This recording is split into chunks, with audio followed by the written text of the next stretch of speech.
Okay, I'm going to be showing you a little bit about triggers. As far as triggers, a lot of people say, what are triggers? Basically what triggers are these little things that you attach on a drum set, on a snare head, on a kick head.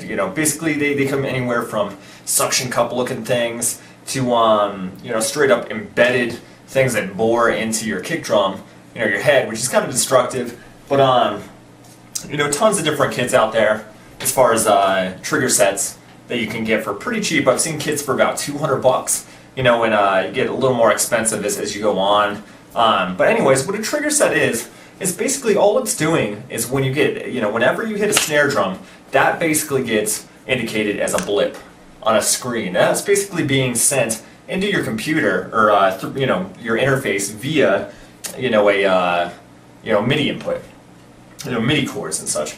So basically what you're doing is every time you hit a snare drum, you're registering into the computer, I hit a snare drum at that. So you can go, you can set up so many channels, it's ridiculous, as far as channel 1 kick, snare, channel 2, stuff like that. So basically what you're going to do as far as triggers is, you're going to play this set, and your set could be an awesome set. It could be acrylic, imported from Japan, handcrafted kind of thing, and it can sound amazing. Or, you might not have the best kind of equipment as far as, you might have a Walmart drum set. It's really dependent, but the cool thing about triggering is dependent upon, if your set's amazing, $1,000 set, multi-thousands on it, or, a crappy $200 set, you can still get the same tone regardless. So that's beneficial in any studio that doesn't have multi-million-dollar, gear and equipment and stuff like that. So basically, I'm going to show you what triggers are and how they're beneficial.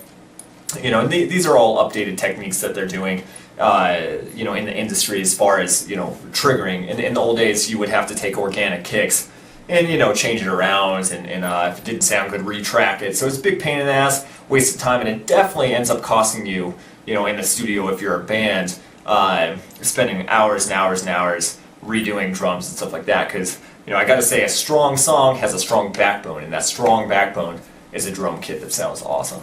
So here you go.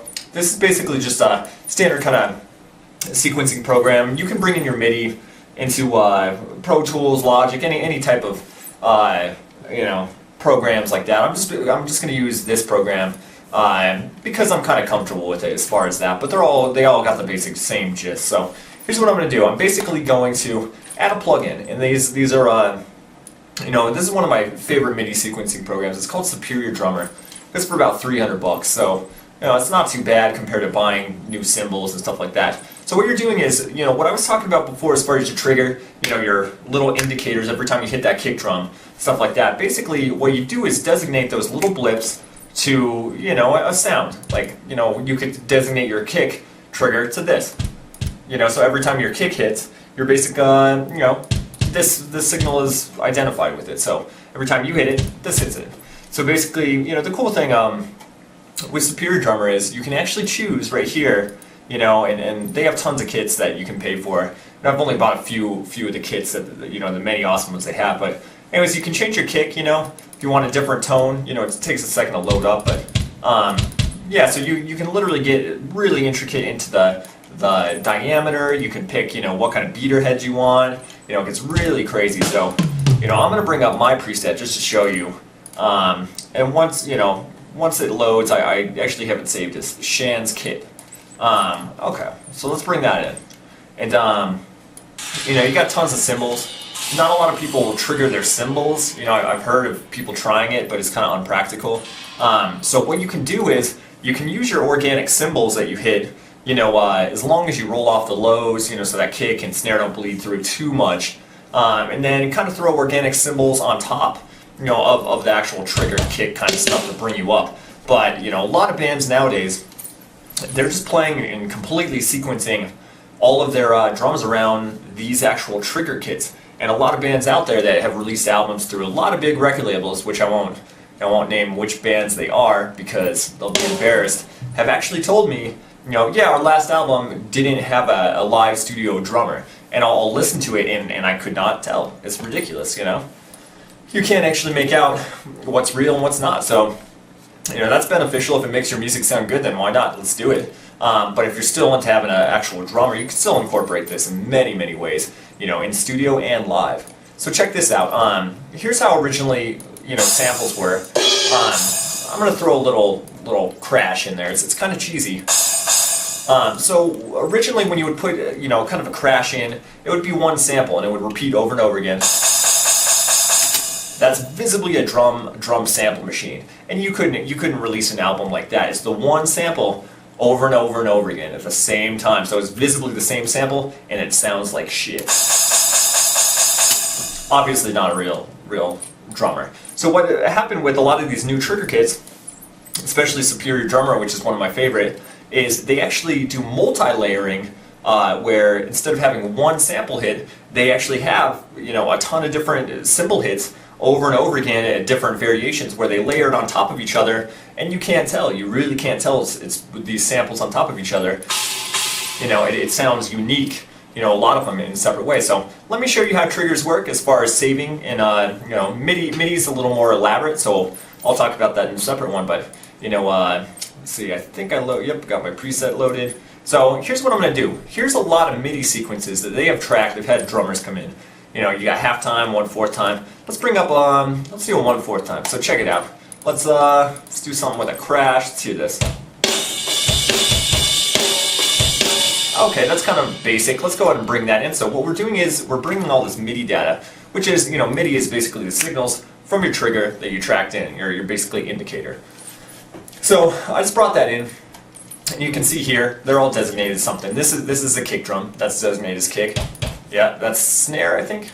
No, that's, crash. This would be the snare because it's the half. So let's say you tracked all this stuff in, you got all your MIDI in with your triggers, your drums. Let's play it back. Let's say that part, you didn't like it, you wanted it to be halftime. Would you have your drummer go back in, track it with the engineer as time's rolling up? All you gotta do with MIDI and trigger sets is, drag the actual hit, now you got... So that took literally click of a button, that took half a second to do, as opposed to going in there, tracking a whole 3.5, 4-minute song, 1 minute if it's a grindcore song, kind of thing. So it's a benefit to triggering. All your data comes in, you could just import it. So here's what I'm going to do. I don't like this sample, being in that. So I'm going to incorporate a separate sample. So what I'm going to do is cut out the kick drum notes, which I'm hitting Control X. I believe on Macs it's Apple S or Apple X to cut. So I'm taking it out of there. So now we just got kind of no kick drums. So what I'm going to do is bring in my own kick. Now I kind of dig this generic, standard thing, standard kick. I'm going to throw that on Effects 2. So that's Sense.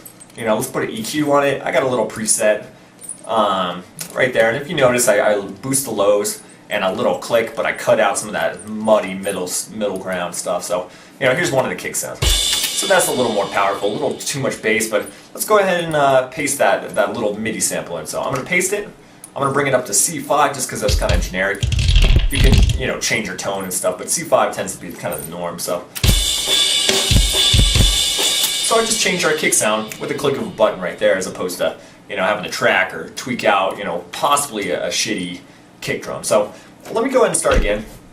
I'm going to cut out that kick, and now let's say we're going to get into some double bass kind of stuff right here. So I got a lot of double kicks right here. You got solid kind of,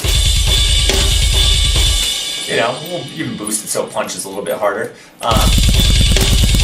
So now let's say you track this in a MIDI set, or you track this with the organic set, had triggers and stuff, and this is your drummer playing. Let's say this is the chorus. He got a little tired, because he's been tracking all day. So he accidentally hit one of these off, and a little quieter, He kind of fucked up on that. What are you gonna do about it, right? You're gonna let it, stay that way? Absolutely not. Check this out. So with the trigger kit and all your data, MIDI data that's being sent in, you actually got all these tools, and this is in every program. Quantize. Basically what's going to happen is it's going to push it into the right section. So check this out. I'll click Quick Quantize and just push that right back in. Now you're set. So literally with a click of a button, I ended up matching up all the kick drums exactly into that frame right there, the exact notation, exact beat. So you don't have to do this in phrases. You could do this in a 3.5-minute song, push everything in, and now you're quantized perfect. So that's another benefit to having the trigger set. You just put it straight in. You could easily, fix that kind of stuff up. And let's say, you wanted to add something. Let's do a little gallop here. We'll do a little triple kick. I'm gonna actually cut this in half. This computer or this program doesn't really think you should drum this fast, which I disagree with.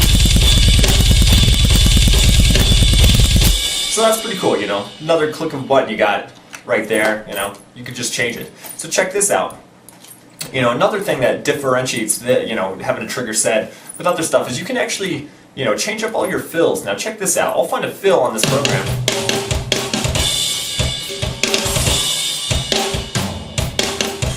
Yeah. So I just drug all that MIDI data in. Now here you go. Once again, I dig my kick more, so I'm going to cut that kick out of theirs, and I'm going to paste it in mine, drag it to C5. Now we got it.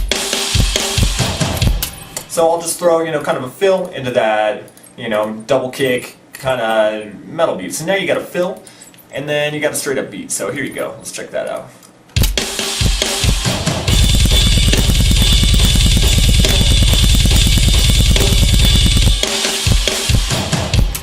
So right there, you can get real elaborate with this kind of stuff. And there's a lot of presets. Superior Drummer sells a lot of MIDI presets, or you can straight up import your drummer's presets or push some of the tom parts around a little bit. If you didn't dig what he was actually doing. If you see right here, here's all the you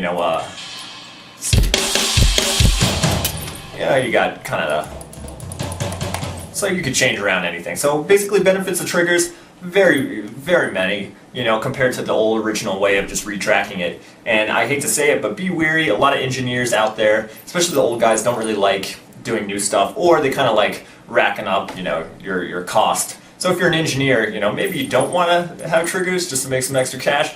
But if you are a band or somebody that's digging the new kind of style of metal, then you have to move into triggers if you're going to do anything beneficial and stay on kind of the innovative edge. But that's basically what a trigger set is.